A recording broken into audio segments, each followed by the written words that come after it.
Assalamualaikum warahmatullahi wabarakatuh.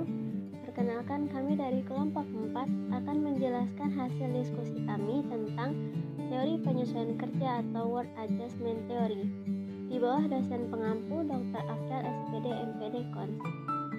Baik, sebelum kami menjelaskan hasil diskusi kami, izinkan saya untuk memperkenalkan diri terlebih dahulu.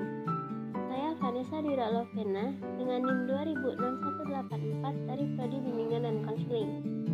Di sini saya bersama rekan saya yaitu Najwa Aulia Putri dengan NIM 206155. Baiklah, materi pertama yang akan kami bahas adalah pengertian, konsep dasar, dan karakteristik dari teori penyesuaian kerja yang akan dijelaskan oleh rekan saya Najwa Aulia Putri.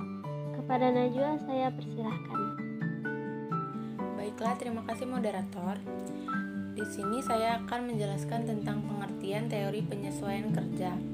Dawes dan Lovequist mengemukakan bahwa penyesuaian kerja merupakan proses yang berkesinambungan dan dinamis. Para pencari kerja turut ikut berpartisipasi dan menjaga hubungannya dengan lingkungan kerja. Dengan kata lain, teori penyesuaian kerja ini membutuhkan waktu yang lama dalam masa jabatan. Teori ini berhubungan dengan masa jabatan, konsep kerja, dan penampilan dalam bekerja. Menurut Lovequist, penyesuaian kerja sebagai hubungan antara individu dengan lingkungan kerja, sehingga keduanya dapat digambarkan dengan hubungan yang harmonis, kecocokan, dan hubungan saling melengkapi antara individu dengan lingkungannya.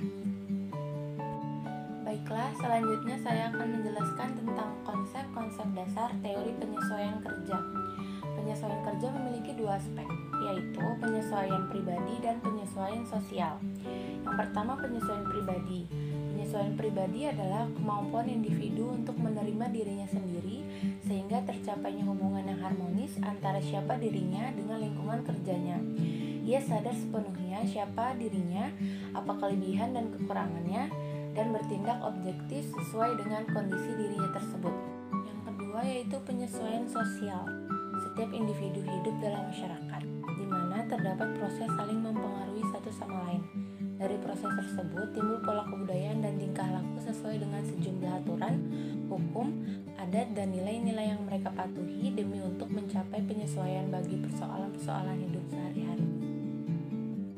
Selanjutnya, karakteristik dari teori penyesuaian kerja. Menurut Dawes dan Lovequist, teori penyesuaian kerja mempunyai ciri-ciri khusus bila dibandingkan dengan teori trade and factor dan teori lainnya. Kekhususannya dapat dilihat dari yang pertama dihubungkan dengan konsep penilaian kemampuan, nilai kepribadian, dan minat. Yang kedua dihubungkan dengan pengetahuan dan kondisi jabatan yang diperlukan. Yang ketiga dihubungkan dengan nilai kemampuan dan nilai-nilai individu. Itulah pengertian, konsep dasar, serta karakteristik dari teori penyesuaian kerja yang telah saya jelaskan. Untuk selanjutnya saya kembalikan kepada moderator. Baiklah, terima kasih kepada rekan saya Najwa Aulia Putri. Materi selanjutnya yaitu tentang kekuatan dan kelemahan dari teori penyesuaian kerja serta penerapan dalam pelayanan konseling di sekolah dan luar sekolah yang akan saya bacakan sendiri.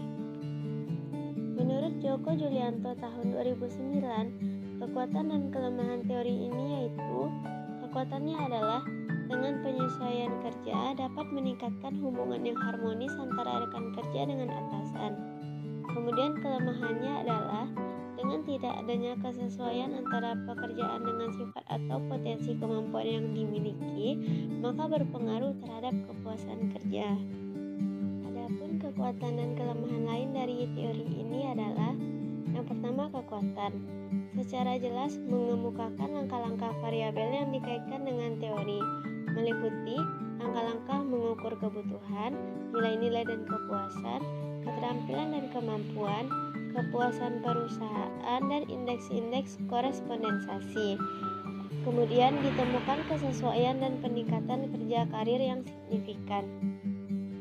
Sedangkan kelemahannya yaitu 1. Teori ini belum dapat menjelaskan dengan akurat antara individu yang mengalami kesesuaian kerja dengan mengganti pekerjaan. Yang kedua, teori ini mengabaikan faktor minat, keinginan, perasaan, dan daya adaptasi seseorang pada lingkungan pekerjaan yang baru. Materi Materi selanjutnya yaitu penerapan dalam pelayanan konseling di sekolah dan luar sekolah. Menurut Fatsilmi tahun 2013, implikasi bimbingan dan konseling terhadap penyesuaian kerja diantaranya adalah sebagai berikut. 1. Konselor perlu membuat beberapa penilaian keterampilan dan kemampuan serta kebutuhan dan nilai-nilai konseling.